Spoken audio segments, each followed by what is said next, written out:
Just let us know when we're live. Try to look alive. I've never been in such a sterile clinical setting looking space. All right. So we'll wait just a moment or two here.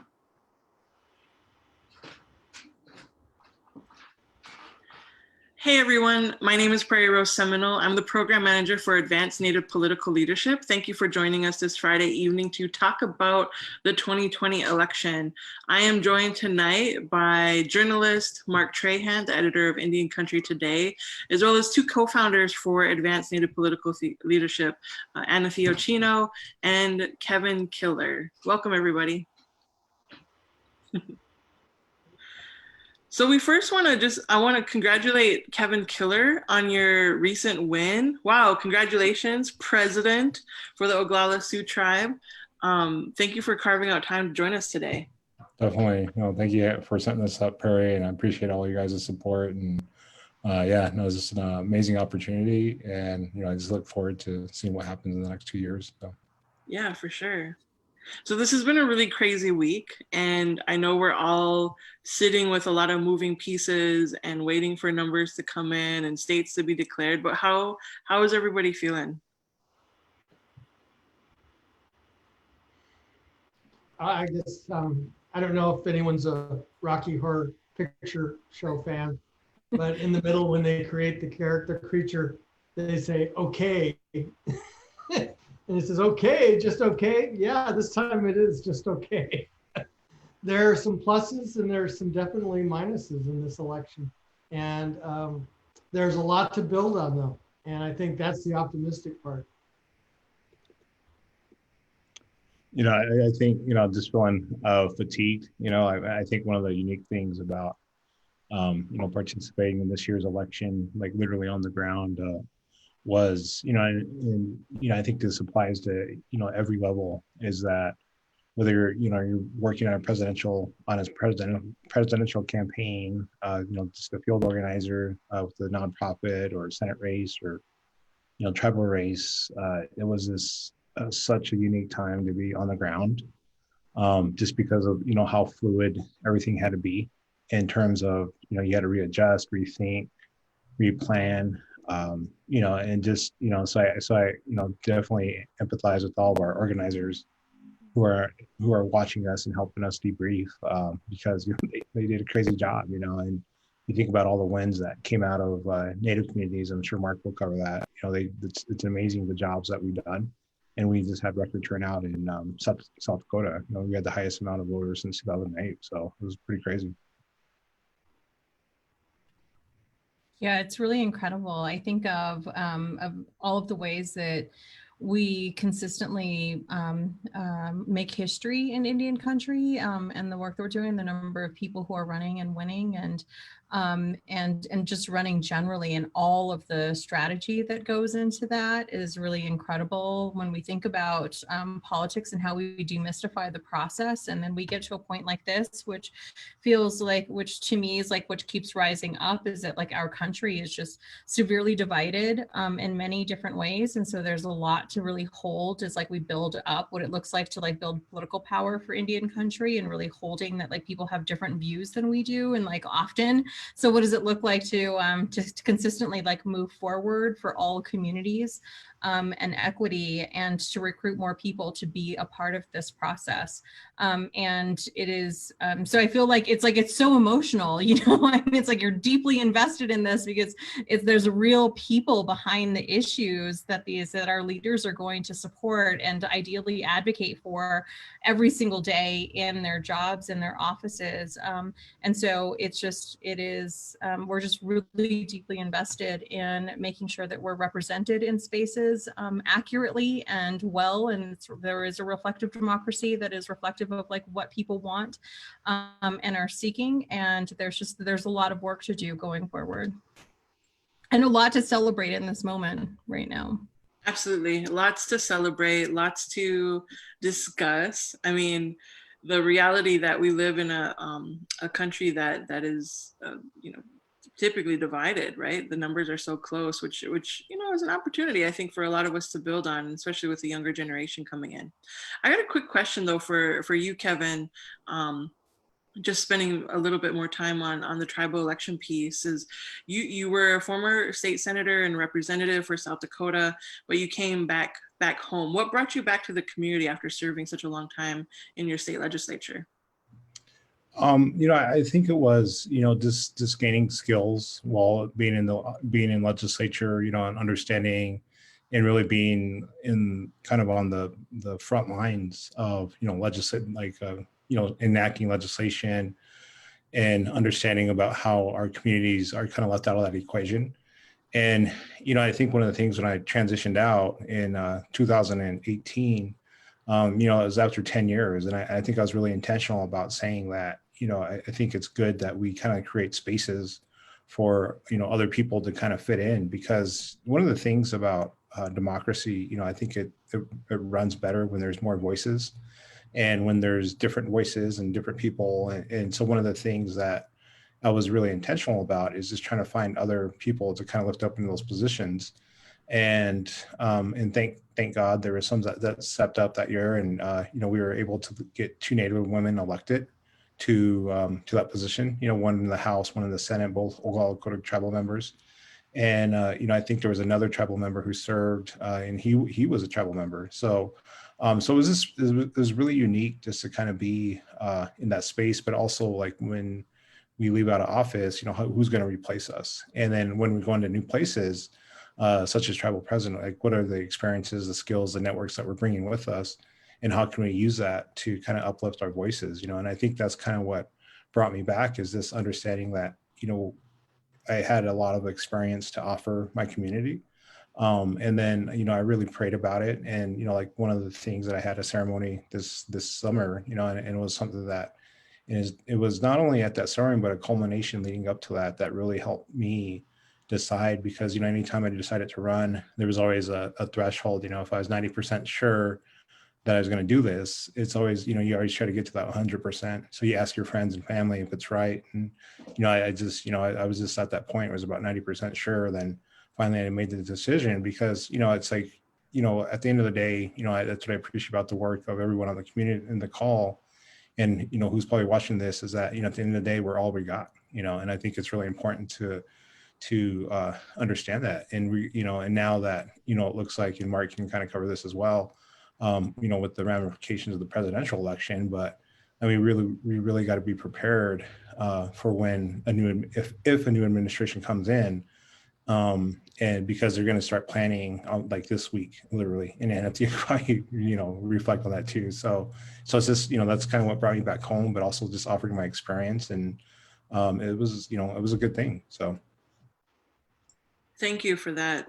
I appreciate your candidness and sharing so much of your personal journey on making that decision. And I think that's really important for other candidates to know too, that threshold is communicating with your family and talking about the reality of running for office and choosing why, right? So thank you, appreciate that. Yeah, from one president to the national piece of figuring out who our next president is. Mark, what kind of highlights came from the election now, and what are your reactions on the weight, what's in the count? Yeah, the weight. I think the weight is because AP called Arizona too early, and so now they're going through a penance of being very cautious, because it's really over, and it should be over. And in a normal period of time, they would have made this call already. But I sent a meme to my staff of Bart Simpson writing on the wall, "I will not call Arizona early. I will not call Arizona early." It changed everything, unfortunately. The next administration is the biggest opportunity. I think there is a prospect of significant Native involvement, maybe at the cabinet level, but certainly at the agency level. We have a number of folks who are ready for those offices. Denise Juneau, for example, could certainly be the Secretary of Education, and I think ought to be on any short list for that job. potential for a UN ambassador. I mean, there's really a number of jobs that folks are have paid their dues and are in line for. And it's not just a question of picking someone from a Native community, but picking people who've done the work and are prepared for the jobs. And I think that really is extraordinary and a good thing. On the tough part, I think policy is going to be really difficult in the next 2 years. The losses in the Senate and the progressive wing of the Democratic Party in the House, I think is going to make it a tougher sell on some really significant issues. The majority that the Democrats are dealing with now in the House is smaller. And if one group wants to hold the speaker hostage, they can do that. I remember an interview many years ago when Nancy Pelosi was speaker, and we had a congressman from Seattle, Jim, I can't think of his name. He was Dr. Jim, at any rate, he was in leadership, and sorry about senior moment. And he was in the editorial board, and he said, you know, I would never vote for this in a million years. And it was a war resolution with Iraq. But he said, I will back my speaker. And that idea of you sometimes have to do things beyond yourself for the good of either the platform you're working with, the party, or others is really part of an older school. The next group doesn't have that. They don't share that. And they'd be willing to go after leadership almost as quickly as they would the opponents. And that will make it very difficult to get things through in the next Congress, I think. The Senate is going to be a problem on a lot of issues. For example, the House, I mean, one of the first things they'll want to do is a Coronavirus Relief Act. And if the Senate majority doesn't want to take it up, it's probably not going anywhere. And that is going to be really frustrating to a lot of people who thought this election was going to solve a lot of things. This country is really divided. And if you look at history, there are times when that division leads to a blowout election. And a lot of people were thinking this would be that blowout election, the Roosevelt era, and it didn't happen. And that means two things. One, the country is already divided, but the machinery is divided. And I think that's even a bigger problem, where there's so much inability to govern in our institutions that without that push from the people, it makes it really hard to get an articulate policy through on either side. It's easier to say no than yes. Oh, I agree with that for sure. And we've needed a Senate strategy for a few years now on certain policy pieces.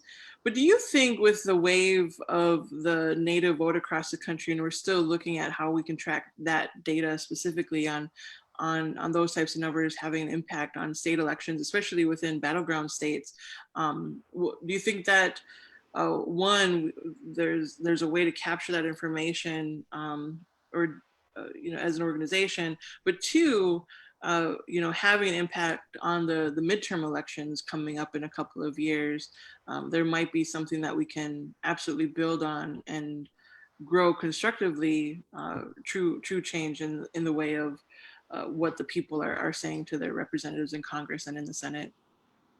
Absolutely. I mean, you look at some of the key states. I mean, Wisconsin, Arizona, the vote would have gone the other way without the Native vote, and I have no qualms about that.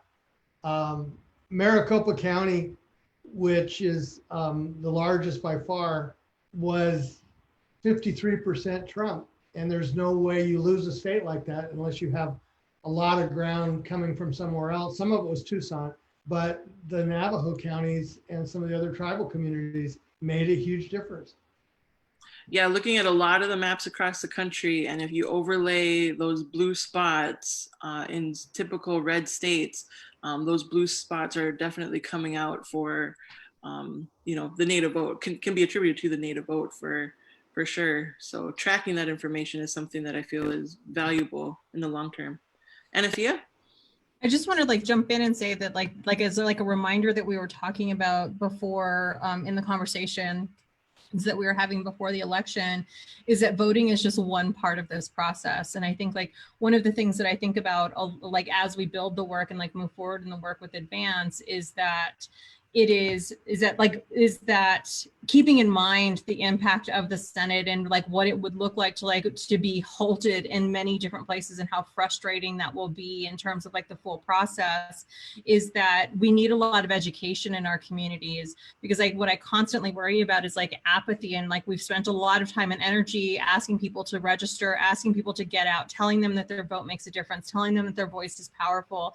And then the next piece is like maybe like not understanding fully like all of the other pieces that come into play. And so you feel like you've done a duty and you've done like a part of it, and that's just one piece of moving policy and protecting our communities. So there's so many places that like we have to be able to engage our communities at all of those steps, in all of the days in between election cycles.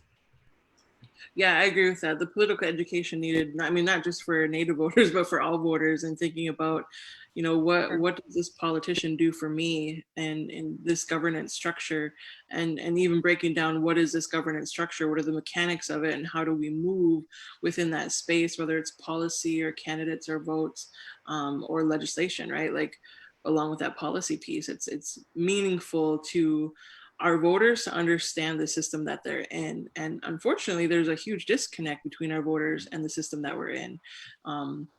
Talking with voters on election day, I went to our tribal precinct to vote in our tribal election, and voters were still asking, well, why should I vote in the state and federal election? Why should I even care? And I was like, we are the most legislative people in this country. Like there's not a day that goes by that our lives do not butt up against a political decision. Our water, our roads, our justice systems, our food that we eat, the distance between the local, my home and the local grocery store, I mean, and the local post office even, I mean, it's all a political decision. It's personal, right? It's very personal.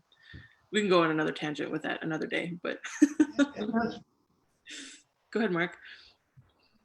And that's where I think structure and conversations we need to start having about structure are really important. 60% of folks voted for someone in the Senate who lost. And that's so overwhelming that you got to start raising questions about that. It's just not fair. And I mean, we talk a lot about the Electoral College, but the Senate is way more unfair than the Electoral College. It's not even close. You have a group of 8 senators who are representing half the country. It's true. Mm-hmm. Yep. Yep. Well, that's one thing too, when we talked about recently with one of the caucus events that I attended in North Dakota, around the importance of electing senators and electing people to the United States House of Representatives, and how their vote isn't just for North Dakota, it's for all tribal nations, it's for all Indigenous people across the country. And you know, specific language embedded into policy has to be there before it applies to us. And just the things that we kind of take for granted if we've had a political background, that your average voter might not know, and how do we make that personal? But the systems and the mechanics around it definitely need reform as well. One question that would be worth watching really soon is, will the Democrats seat Kim Teehee as a delegate? And they can do that with majority vote. Guam, for example, has a delegate, and that has 50,000 people. So that question that was just academic 18 months ago, I think now is a real question. Mm-hmm. Well, even evaluating other treaties to see if that language is there in all of the establishments of our tribal nations, if we get a delegate to Congress. And even when you mentioned Guam, I just quickly think of, why is the US still occupying territories? You know, why are we still colonizing these spaces? There's a lot of questions that we have to ask once we become, you know, further educated in the system, and then think about how we then change that system. Mm-hmm. The change the system piece is, I think, like critical. I think like like one of the things that like we talk about often is that like the government as it operates is like operating as it should. You know, it was not designed for us. It was not designed for our participation. And so much of that is like being very diligent and vigilant in the way that we approach this and making sure that we are like constantly a part of this process, like understanding the system and then working with allies to change it. It's so critical. I also think of like the other of how important it is to have representatives just generally in like the education of being out there who look like us. I think that there's a lot of politics that that is very relatable and personal in the way that like we want to see ourselves reflected in this space. And so you can get very wonky into like the policy piece and what it takes to actually like work within the system. And ultimately we also want to be very mindful that we want people who are very proudly Indigenous and representing our culture in all of the spaces and feeling welcome and safe to be able to do that as Indigenous people, as queer people, as, you know, like in all of the ways that we exist in this world. There's so much work to be done in all the spaces, and we can only do that when we are in the room when it happens, and we're actually leaders in these spaces. Yeah, and you know, like this, you know, Anathea, that made me think about, you know, Representative or State Rep Paulette Jordan, you know, and her race and everything, and you know, like she built this amazing fundraising list. You know, like I think she had like 29,000 individual donors or something like that, and you know, just thinking about what Stacey Abrams done in Georgia, you know, there's a lot of opportunity to do similar efforts like that in Idaho, in South Dakota, in North Dakota, you know, and you know, it would be amazing to see, you know, the potential, what she wants to do there. And because I think that's the one thing is that, you know, when someone loses, I mean, it's not the end, you know, especially, you know, a woman of color, Indigenous woman, all that kind of stuff. It's just the beginning, you know, and I think that's something that Stacey has been really amazing about, and just, you know, like, because people are talking about her coming in for leadership, you know, and stuff like that, and you know, like saying, okay, well, you know, she ran this amazing race, she knows the people, her community, she did it 2 times, and you know what's going to happen with that, you know, and I think just reforming the system, but also highlighting, you know, like what you need to actually get there, you know, and I think that's something that, you know, like the entry point, you know, for me, from my understanding, and, you know, please refute me if I'm wrong, or, you know, I think, you know, in order to even run for Congress, you know, you'd have to have a $2 million starting point, you know, and it's like, who has $2 million in their pocket, you know, all that kind of stuff. And then to run for US Senate and to be competitive, and, you know, you need maybe at least around 5, you know, and so it's just really, you know, like getting people past that point, getting them, you know, building out their fundraising networks. And definitely what we want to do through Advance is really start that process for them, and beginning to kind of have them understand that, you know, you know, there's also, you need resources to run for these spaces, you know, and for these offices. Yeah, and not let that be a deterrent as well, you know, understanding that here's the political landscape and here's how it's typically been played, you know, supporting candidates that come from resources, that come from, you know, these systems that benefit the construct, right? And not let it be overwhelming, and seeing what, you know, Paulette and others have done with their PACs and fundraising plans that have really allowed for them to be major players again in the political landscape of all things. It's incredible. But what I'm also hearing you say, and Anathea spoke to this more, is like, we need more Native candidates to run for office. Yeah, I think like Mark, you've been kind of like the collector of all of the folks in the country for the past few years who are self-identifying as Indigenous, running for office, and like, what does that look like for us? I like the first thought that like I had, like as we're going through like this current election and where we're at, is how do we tell the story and like get evidence of Arizona and Nevada and New Mexico and California and New York City and like all of these places where there are huge populations of Native people that are very powerful in like this voting bloc, that we need to be able to articulate that to like non-Native communities and strategists and the media and all of these people to pay attention so that so that we ourselves understand our own, our own power as a collective community, and also being able to really push forward what it looks like to pay attention to us early every single year, all of the days of the year, rather just in the very last moments. And then we're constantly scrounging around for extra money, and then we have a whole lot left over. We're there's a lot of pressure on us to find the people that are working on campaigns. So what does that look like for us to do that early and often, all of the time? The piece around the data, Mark, is always a thing that I go back to. It's just, it's constantly people are asking, non-native folks and strategists and organizations want to, and we haven't had a place for it to live. So where does it look like for us to be able to collect that so that we can communicate with our community quickly, and it's trusted?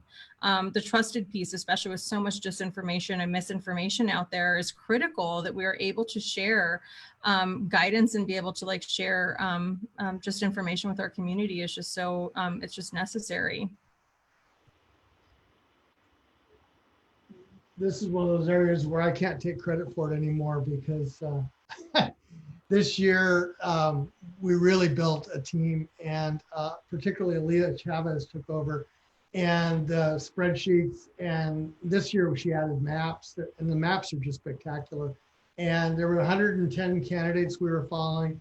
I think one of the most extraordinary things is the number of Supreme Court justices in 2 different jurisdictions, state Supreme Courts, and that's where the Supreme Court will get candidates. The other one that was remarkable is people running in rural places like Utah and Wyoming. And to me, it's a storytelling exercise that even if you don't win, you're telling a story about being a professional candidate and introducing yourself to the community in a way that makes it acceptable. And so it may take a cycle or two to get folks thinking, well, they've got some good ideas, but it's introducing that. And Darren Perry in Utah and Lynette Grable in Wyoming both had that opportunity, which I think builds on it. And they ran with a lot less than $2 million. I can guarantee you that. But this time around, Native candidates raised a lot of money. This was one of the most significant races.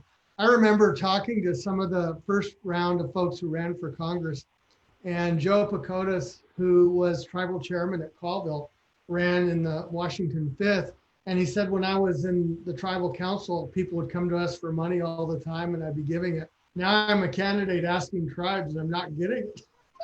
Oh, interesting. That has changed in 4 years. This time, Rudy Soto had $1 million. I mean, where does that come from? That is really nuts and bolts, calling up people, doing a playlist. And I think I've told you this before, but my favorite story is being on the campaign trail with Denise Juneau. And we had been at Rocky Boy Powwow. It was a Saturday. And I said, what are you doing tomorrow, Denise? And she said, I'm on the call sheet. And when she said that, I knew how serious she was about that office. And she spent the day on the phone. And that's that non-glamorous part of the job that people have to do.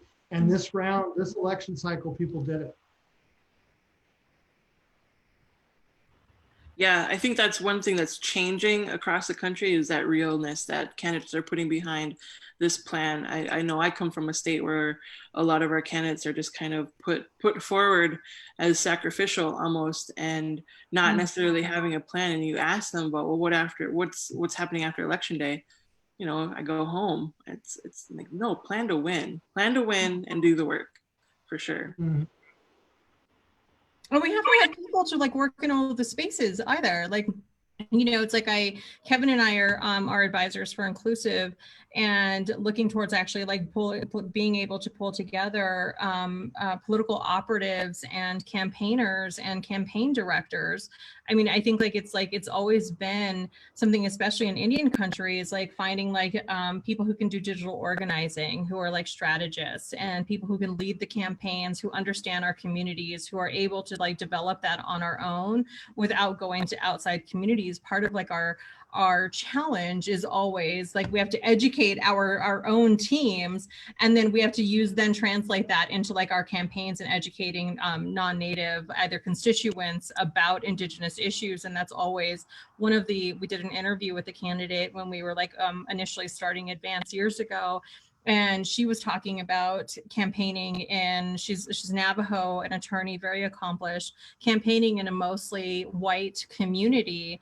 And every time she knocked on their doors, they told her she must be in the wrong neighborhood. And she said that when she went to the door, she thought of herself as an attorney who was there to fight for them and wanted to tell them about why she was capable and qualified to be to be a leader. And they just like the racism and that very first challenge that she faced was just always so apparent to her, and caused trauma like later, like beyond her race. But there's just a lot of work for us to be able to support the candidates who are running during their race and then beyond, because it's like you have like a Stacey Abrams who is doing really incredible work and really quite possibly changing the entire country, the direction of the country. Well, we're getting into our closing time. What do we have to look forward to? We'll close on a positive note. What's there? What's around the bend? What should we be looking forward to? Yeah, we have a lot of work to do. We have a lot of work, and there's so much growth in that work. I feel there's so much healing about the engagement that's going to be coming forward in how we move collectively as Indigenous people, working with our brown and Black and accomplices in the system of change work. I'm excited for that piece. But who wants to start us off with what are we looking forward to? I can jump in. I think one of the things that I think one of the I was just kind of reflecting back on when I first got into office in 2008, and of understanding about that was really unique for President Obama, but also too was understanding that legislative process and where tribes can be engaged, because at the end of the day, I think it's about getting like tribes and their representatives and really being sophisticated about moving our wants and needs into the system. And one of the things that they were doing, and I wasn't aware, was really making the ask, like being putting in together these transition teams, putting your list together of what you need, all this kind of stuff. And now that we've seen that from the previous, when Obama was in, about how responsive he was to tribes, and we know what to expect, then what do we want? I think that's the biggest thing, is like how can we expand that into a bigger frame? And making sure that if it goes the way it's going to go, tribes are going to be lined up at that table, and making sure that we're going to get our needs in, our lists in, and this is what we want. I think it's amazing. It's an amazing opportunity, but it's also going to go really fast between November to January, and all these decisions get made probably in December. So it's really important that we're there.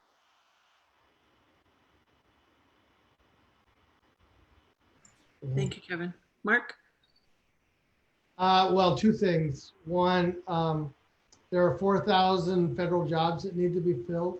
If 2% is the metric, and I'm not sure that it is, but let's just use it, that's 200 jobs. And we always focus on Assistant Secretary for Indian Affairs, IHS Director, HUD, a couple of others. It really should be 200 jobs, and it should be across the federal government, and it should be ones we don't even think about to begin with.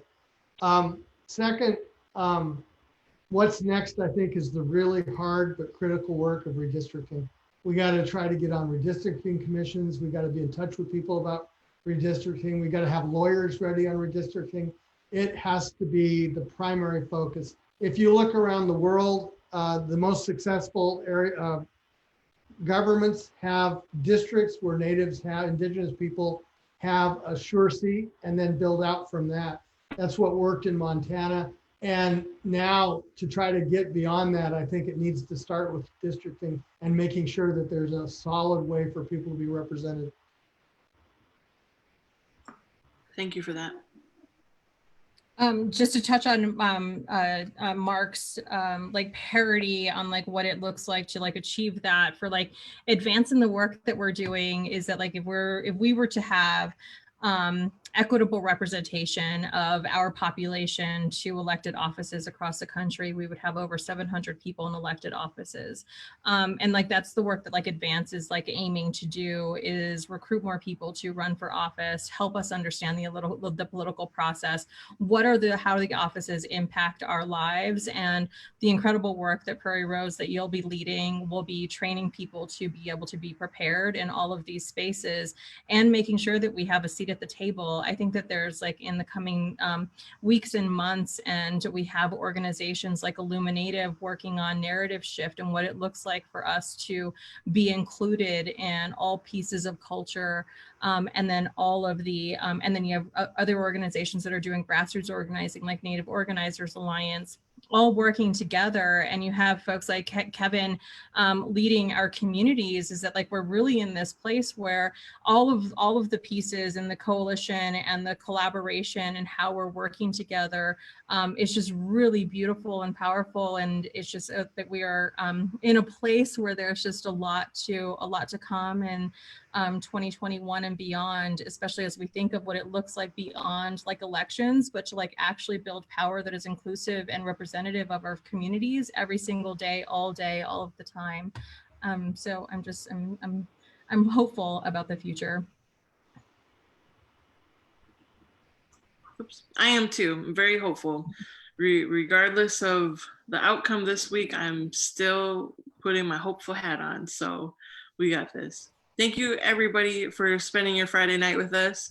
We appreciate you, Anathea, you, Mark, and Kevin for spending your time with us when I'm sure you could be waiting for the results and doing other things. So we appreciate it. Thanks for coming on. And thanks, everybody. We'll see you next time. Thank you. Thanks, everyone. Stay safe.